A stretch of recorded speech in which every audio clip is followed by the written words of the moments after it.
थी चंद ता धरती ईअं लगी ॼण सूंह समूरी हुआ हुई।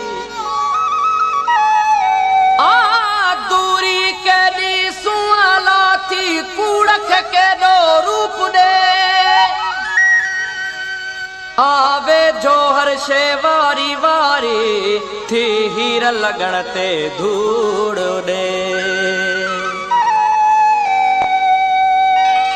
कतियूं कई याद में गुज़रियूं चङो चेतन में मिलंदासीं। कतियूं कई याद में गुज़रियूं चङो चेतन में मिलंदासीं। सरिह पीला झलींदी गुल सरिह पीला झलींदी गुल उन्हनि खेतन में मिलंदासीं। कतियूं कई याद में गुज़रियूं चङो चेतन में मिलंदासीं। चङो चेतन में मिलंदासीं। सरिह पीला झलींदी गुल सरिह पीला झलींदी गुल उन्हनि खेतन में मिलंदासीं। कतियूं कई याद में गुज़रियूं चङो चेतन में मिलंदासीं। चङो चेतन में मिलंदासीं।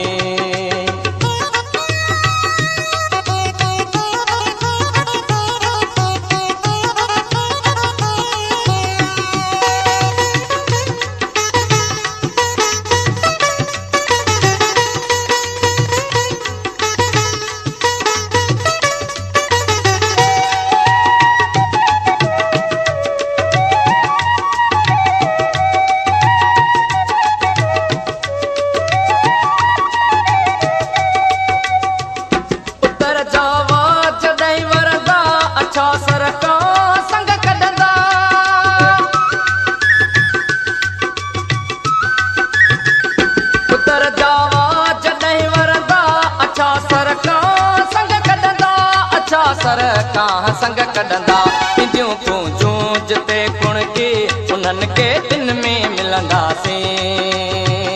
इंदियूं तूं जूंज ते कुण के उन्हनि के दिन में मिलंदासीं। सरिह पीला झलींदी गुल सरिह पीला झलींदी गुल उन्हनि खेतन में मिलंदासीं। कतियूं कई याद में गुज़रियूं चङो चेतन में मिलंदासीं। चङो चेतन में मिलंदासीं।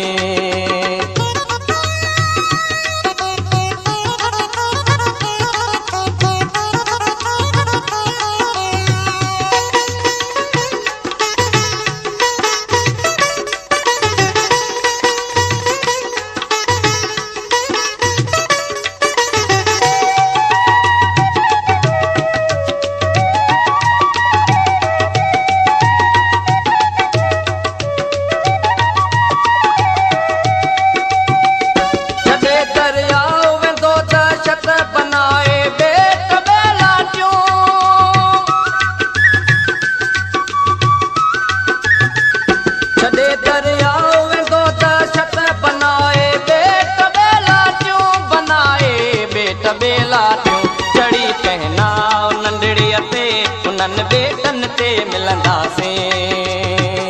चढ़ी पहनाव नंढड़ीअ ते उन्हनि बेटनि ते मिलंदासीं। सरिह पीला झलींदी गुल सरिह पीला झलींदी गुल उन्हनि खेतन में मिलंदासीं। कटियूं कई याद में गुज़रियूं चङो चेतन में मिलंदासीं। चङो चेतन में मिलंदासीं।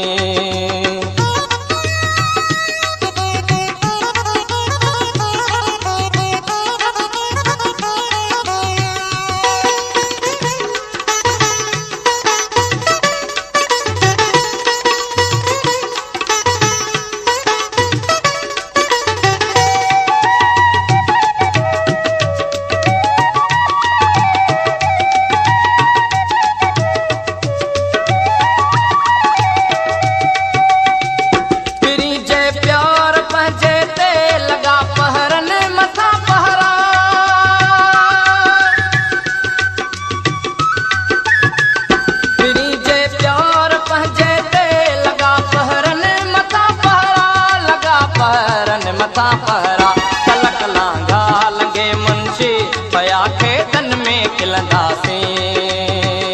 तलक लांगा लंगे मुंशी पया खेतन में खिलंदासीं कतियूं कई याद में गुज़रियूं चङो चेतन में मिलंदासीं चङो चेतन में मिलंदासीं सरिया पीला जलींदी गुल सरिया पीला जलींदी गुल उन्हनि खेतन में मिलंदासीं कतियूं कई याद में गुज़रियूं चङो चेतन में मिलंदासीं चङो चेतन में मिलंदासीं चङो चेतन में